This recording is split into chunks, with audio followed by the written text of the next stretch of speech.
Hello, how are you? Jody Garrett, Prosperity Home Mortgage. This is a first-time home buyer web class. We are going to keep it to 5 minutes. Let's get going. This is everything that you need to know about buying a home as a first-time home buyer. I'm making this recording November of 2022. Let's get started.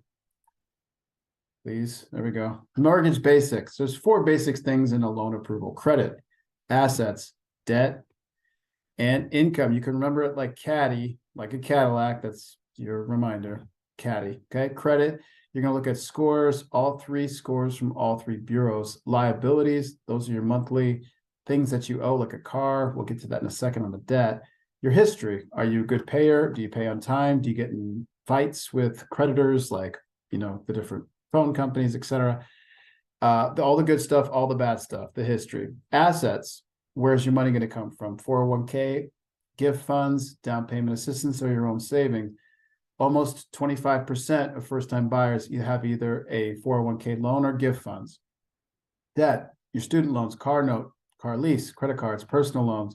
If your loans are deferred, then they will have a 1% of the balance. So if you've got a $30,000 student loan balance, $300 becomes a input in your monthly liabilities. Okay. Income, for example, what type of income? Salary, hourly, is it fixed or variable hourly? Commission, bonus, are you self-employed? Documents that you should have as a first-time buyer: 2 years of W-2s, most recent 2 pay stubs or access to them very quickly.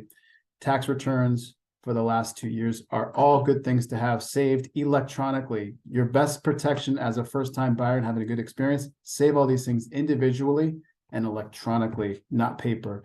4 stages of a loan. Stage 1, origination. That's me. I'm an originator.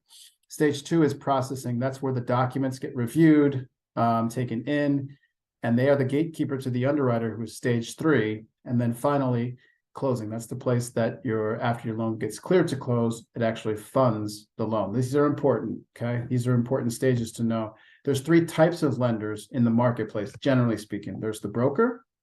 That is, Andrea Buyer meet Bank of XYZ. That's a broker. We've got this broker relationship, and I'm sort of in the middle, but I'm not actually doing any of the funding side. The correspondent, that's the middle category. That's what we are. And the retail bank. Let's start with the brokers, though. All right. In a broker, think of the stages. Stage 1 and 2 is what the broker's going to do, but stage 3 and 4 is not what the broker's going to do. It occurs outside their doors. Okay. It's typically where they earn the most commission per loan, because a lot of times they'll have the toughest loans. Typically, they have the most flexibility with lower credit. They're usually partnered with banks to get the people who can't get approved at banks. A lot of times the brokers can get them done.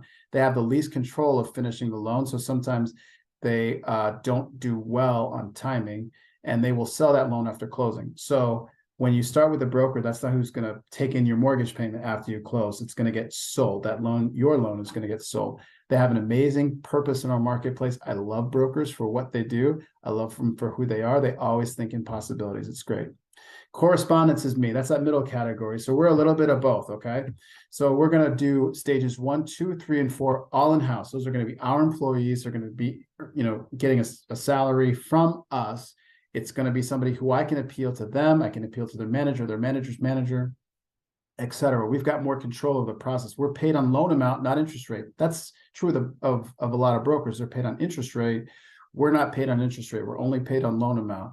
We've got speed through the process. We have the most control of finishing the loan because we can appeal if there's an issue, just like I said, to the manager's manager, and we will sell that loan just like the brokers after closing. So 30 to 60 days after you close, you're going to get placed with a long-term servicer. You're not going to make your payments to us. Okay.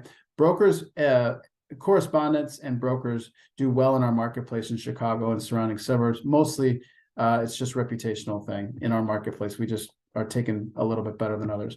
Last category is the retail banks. So the biggies on the retail bank side with credit unions. So good things about the bank and not so great things about bank. At the bank, all stages of loan approval are done in-house. They're paid on the loan amount just like we are. Some have speed, most don't. They have good, not great timing of finishing the loans. Therefore, they will keep their loan for servicing. So if you start at XYZ Bank big bank that's on the corner, you will have your loan there for the life of the loan. They're not likely to sell your loan for servicing. Okay. They got the best jumbo rates, but the appraisal process is different. Different is a kind word to use. Okay. That's a very gentle word to use. The appraisal process is much different at retail banks. Last thing, because I'm already over 5 minutes, pre-qualification versus pre-approval. Pre-qual or pre-approval, what's the difference? Like, is there a difference? People use them interchangeably, but are they the same? They're not the same. A pre-qual has no real value in our marketplace today. There's no credit check when you do a pre-qual. There's no document. A pre-qual is you and me sitting in a conference room. I take out a piece of paper. I ask you about caddy, credit, assets, debt, income. You give it to me and I say, you're pre-qualified for 300,000. Not a whole lot, unless there's not a whole lot of value to it. I'm not even going to go into it. Pre-approval is really what you want. There's better value in the marketplace. It does mean that there's been a credit check, and it does mean that someone has probably looked at a document. Not all pre-approvals are built the same. Our pre-approvals, generally speaking, we like to do full doc pre-approvals, meaning we have income documents, we have credit documents, or we're about to be. So if you're ready to talk, please visit my website, jodygarrett.com. Click apply now. There's no obligations, no fee to apply. And no matter what, if you do an application, we can figure out a way to plan for the future. All right. Take care.